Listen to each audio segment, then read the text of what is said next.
a pretty straightforward one, I thought. I mean, Yeah. a bunch of unhappy people and somebody who's taken over for 30 days. All right. So the first question actually it gives is, what are the root problems Barbara Norris is facing? Make sure it shows. Yeah, we are live. So I'll go, but let me pull up what I wrote. I mean, she's taking over an organization that pretty divisive, pretty unhappy. Morale is low. Um, there's no camaraderie among the team. I mean, she's got a ton of problems. Yeah. And it sounds like it's been that way for a while. So there's systemic issues within how the organization's run, and probably prior leadership just continued to beat on people. Mm-hmm. They have turnover issues. They have attitude issues. They have lack of finance and money, so they can't reward anybody. And no one seems to get along, nor do they really want to. So. Right. Yep. Okay. How well do you think she's done in her first month? I don't know if I really gleaned that there was 30 days. I just kind of saw that she's been trying to do stuff and talk to people and get feedback. So she's kind of trying to watch the staff, but she's also trying to address some of the issues. But I think it's kind of, I don't think she's hit the full repercussions of what is going to happen as she tries to change things and she moves forward. So. Yeah, I think she's done okay. She did listen to and talk to everyone. She's been observing, so she's getting a pretty good handle on what's going on. She's putting in a lot of time. I don't know. The case was pretty light in terms of whether or not she had a real solid strategy for her the first 30 days. Mm-hmm. So. Yeah, the only thing I kind of saw that she was actually noticing was that historically nobody's kept the performance reviews. So she couldn't really go back and look at any of that. She's pretty much starting from scratch, and she's realizing all the lack of management and leadership that the team had before. And so she's understanding that she's got a long ways to go is kind of where I see her. So. Yeah. Yeah, one of the things I thought, I mean, I agree with everything everyone said so far, but one of the things I thought was interesting was they kind of portrayed it just from what the side that she's doing with the nurses, because they talked a lot about the offsite meeting she had with everybody in a group. They didn't really talk about, there was nothing in there about her talking to her upper management as well to address the problems, because to me, that's two-sided. I mean, you're not just going to solve the problems by dealing with your team. She has problems that have been created by the culture of the organization to begin with, and she's got management to change those as well. And it didn't talk about that at all. So hard to say how well she's doing, because obviously there was more than an offsite meeting going on, and they didn't really get too much in depth about it. So yeah, I thought I saw at the bottom of the case study that whatever she's finding in her first 30 days is what she's taking to the senior leadership. So I think she just hasn't gotten that far. She's not very far into it, really. But she's identified a lot of things that need to be worked on. So I guess that she's doing good in that regard. But I don't think she's really listened on or made a plan about how to fix it. It's kind of like, okay, now we know we have a lot of stuff to do, but she's not really identified exactly what she's going to do or any of the specific details of what, for her action plan. Yeah. It was kind of surprising to me that, it's pretty obvious that this organization or nursing group had a bad rap already within this medical system. So I would have expected for them to have, upper leadership to have given her some guidelines, some standards to meet, or something to address already. If there was good upper management, they'd have been looking at this as an opportunity to turn it around and would have given her some guidelines or some expectations, and that would have been represented in the case. Maybe it was there, but maybe there was that in the background, but it wasn't mentioned. So. All right. Next question on here. What changes is she trying to make and why? What do you think? I think she's trying, reduce turnover, develop high performing team. Didn't really mention measurements and stats, but I know in the medical industry, they really are in the, hospitals and those kind of organizations. They do measure things like recidivism. Is a nursing unit influencing people coming back to the hospital, increasing costs? All sorts of different things can be measured and reduce costs. I'm sure there's a bunch of things, but get people to like each other and work well together is probably the biggest one. Yeah, that's what I kind of picked up the most on, is she's trying to institute, performance and reviews, reward employees that are doing more training, more mentoring, because that seems to be one of the roots of the problem. If people don't get the training or they don't feel valued as what they're doing, I think that's causing the turnover. So I think that's one big area that she's looking to focus in on, and that would help create. She doesn't have any money, so she can't pay these people better to make them, well, at least I get paid well.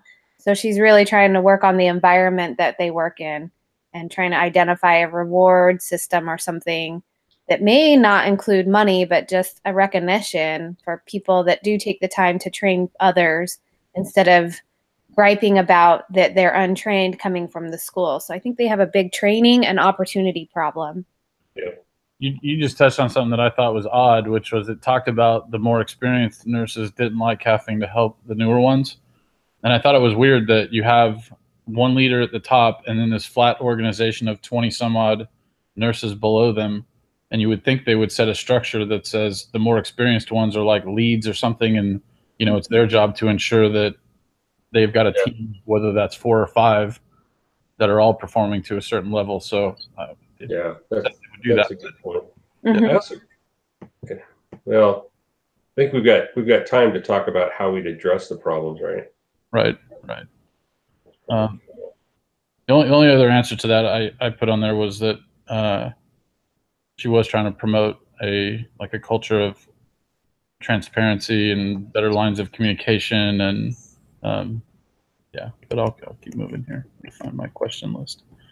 What are the 3 obstacles to affecting change that she should anticipate, and how should she address them? I'm not sure I understand what they're trying to ask, but I was like, well, I think that she's got, I think she's going to experience a lot of pushback herself. They're going to start attacking her as soon as she starts to do anything. And a lot of negativity is going to come of nothing can change this place, kind of it's hopeless, that kind of thing. I think she's going to experience a lot of that at first as she tries to address anything. I think there'll be that internal resistance from the nursing staff. I think there can be external resistance, depending on what she tries to do. There could be upper leadership obstacles. So if she's wanting to get additional funding for a rewards and recognition system or raises or something of that nature, or maybe that kind of external resistance. Yeah, I think low morale, the level of morale is already an obstacle in itself, because you're going to have people who, we have this in my own work, just based on what we went through over the past couple of years. They struggle to go through that change and let go of the bad atmosphere that they had in the past, and that leads to more turnover of people who still end up leaving, even though you're trying to affect these changes. So that in itself would cause problems. I think to sum that up, it's kind of like the bad apple effect. You have a disgruntled employee, and then they start kind of poisoning the rest of them. I think they're going to have that problem. And I think the other obstacle she has is obviously finance. She has no money, so that makes things difficult to do any motivating with financial. So it would have to be all like an emotional kind of motivation of creating, you know, partnerships and breaking down the trust and backbiting issues that they have.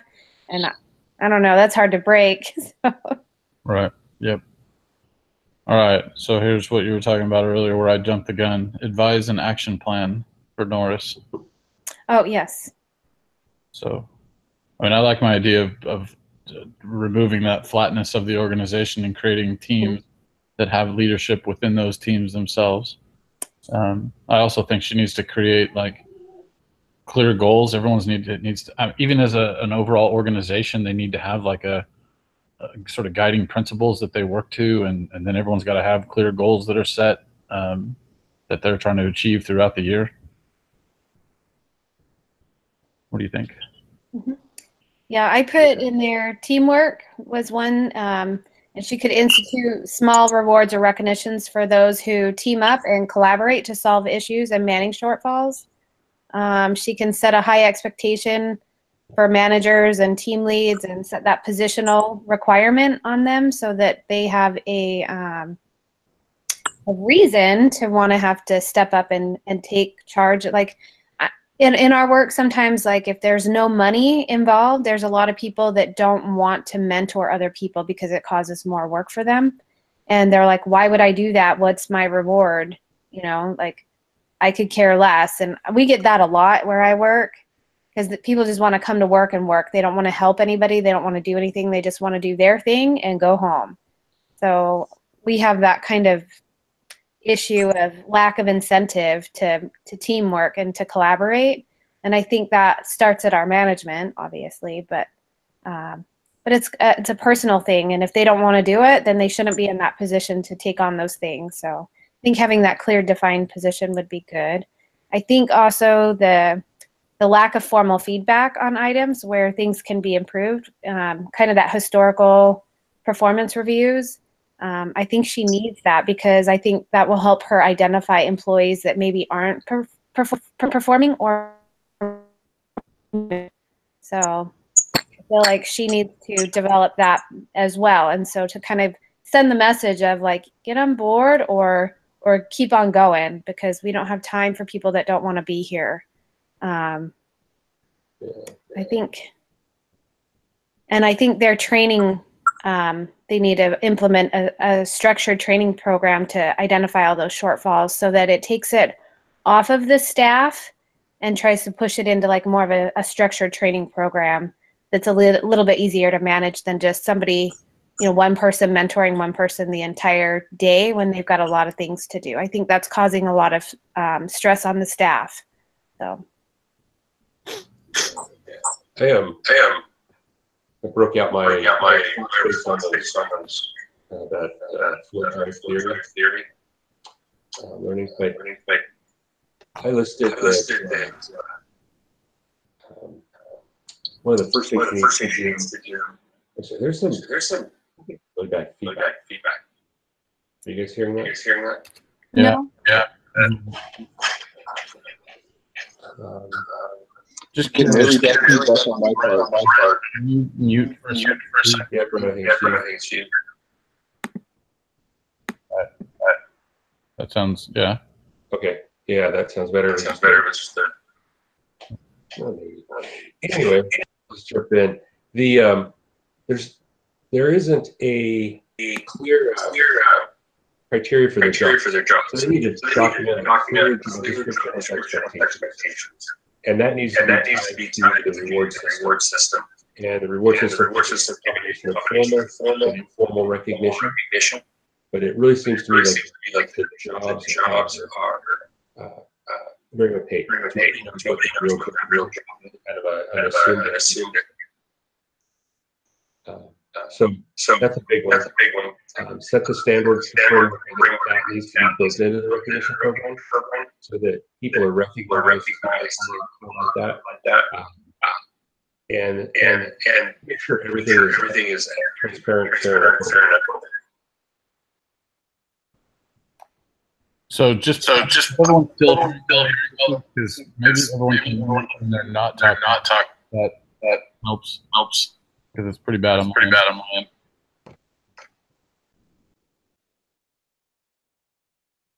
Now that said, I'm just curious, Brett, if you want to add any comments to what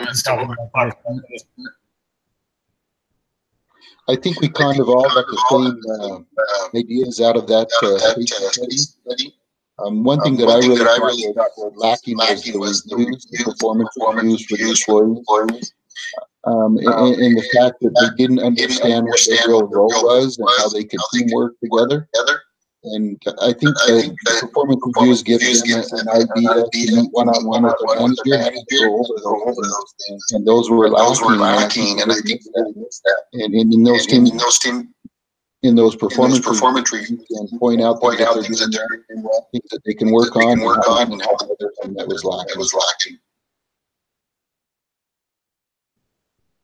All right. That goes right. Let me ask the next one. I gotta switch back over. So now it goes. The four drive theory, and all one, and then the first one is quick. Can I ask you to mute your speaker? Does that help? Here we. No, not yet. Okay. Here we go. Can you still hear? Well, if you're muted, stay muted. I'll just keep reading here. So the drive to acquire. Humans have a fundamental need to seek and acquire objects and experiences they value. Given the general scarcity of desired objects and experiences, this drive draws humans into competition with one another. So the question then is, how well does GSU's reward system fulfill the drive to achieve and acquire? Who wants to tackle that first? I think that ties back to kind of what I was saying about one of the recommendations. Their rewards and recognition systems completely opaque. Nobody knows whether or not their efforts are going to be rewarded, and how. There are examples of people being self-motivated. They're doing their own training, taking advantage of learning. And I read a different article for another class this week, and that I really agreed with, and that is, you can't motivate people. People are self-motivated. But you can create an atmosphere where people are able to have some basic needs met. Some of them are discussed here. And one of those needs is basically self-actualization. They can determine their own future. They have the ability to grow, make decisions. They're able to provide their own input. And I think that's where a clear reward system, clear standards, clear understanding of how people are viewed and measured, and how their contributions matter, will allow them to really change and influence that acquire. Okay. Anyone else want to comment on that one, or I'll move on to the next one? We're going to go through all four of these. I'll go on to the next one. Yep. So the drive to bond. Humans have a fundamental emotional need to seek and develop mutual social commitments. This drive draws humans into collaboration with one another. How well does GSU's culture fulfill the drive to belong and bond? And I'll answer that one. It's horrible, obviously. I mean, it talked about people talking behind people's backs all the time. There just was no feeling of belonging or bonding as a team at all. So major area that they need to correct. I'll go ahead and read the next one, and then somebody can comment. The drive to comprehend. Humans have a fundamental emotional need to develop understandings of their environments and themselves. This drive draws humans into collecting information, building new knowledge, exploring new possibilities, and finding meaning in their activities and lives. How well does GSU's job design fulfill the drive to challenge and comprehend? Who wants to tackle that one?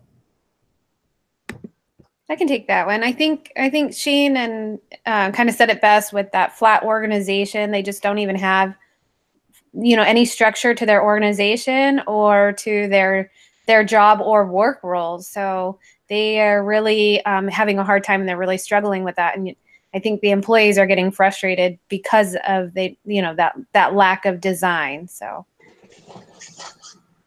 And then the fourth one, the drive to defend. Humans have a fundamental emotional drive to defend our accomplishments and fulfilling our other three drives. When such accomplishments are threatened, humans experience fear or anger and respond by fight or flight. How well does GSU's performance management system fulfill the drive to depend and defend? What do you think? Make sure you unmute if you're talking. Sorry about that. There you go. Is that better? I can hear you now. There you go. You know, their lack of performance reviews really prevented them from succeeding and moving forward and getting along with each other. It was really challenging. So I don't think there was really nothing in place. The one thing that I wrote in my paper is that I felt like they needed to do them biannually. One, to set goals, and then to follow up and see where they're at with their goals and if they've achieved them, and where management needed to help them to achieve those goals in those reviews. Yep. Yeah, go I ahead. was just going to add to that. You know, to me, that drive of defend, that shows up in some very valuable ways. One, people are engaged and they defend the department, the unit, the business with their energy, with being loyal and staying, and so that all ties back to feeling rewarded, being included in those decision-making steps, you know, as appropriate, that they have a voice.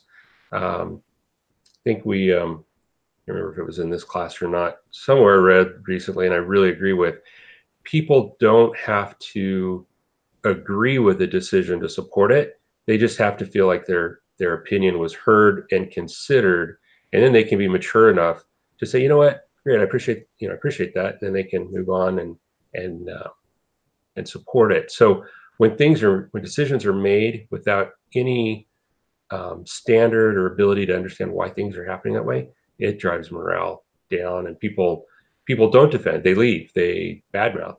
They undermine. Yep. So the last one is kind of interesting because we've kind of covered this, but it talks about taking the last few minutes to discuss specific actions Barbara should take to resolve the issues. We've kind of covered that, so I don't know if we just want to end by a quick summary again of, there's plenty of things, you know, a culture of openness and better lines of communication and better performance management as it relates to reviews. Does anyone else want to add some of, again, just summarize?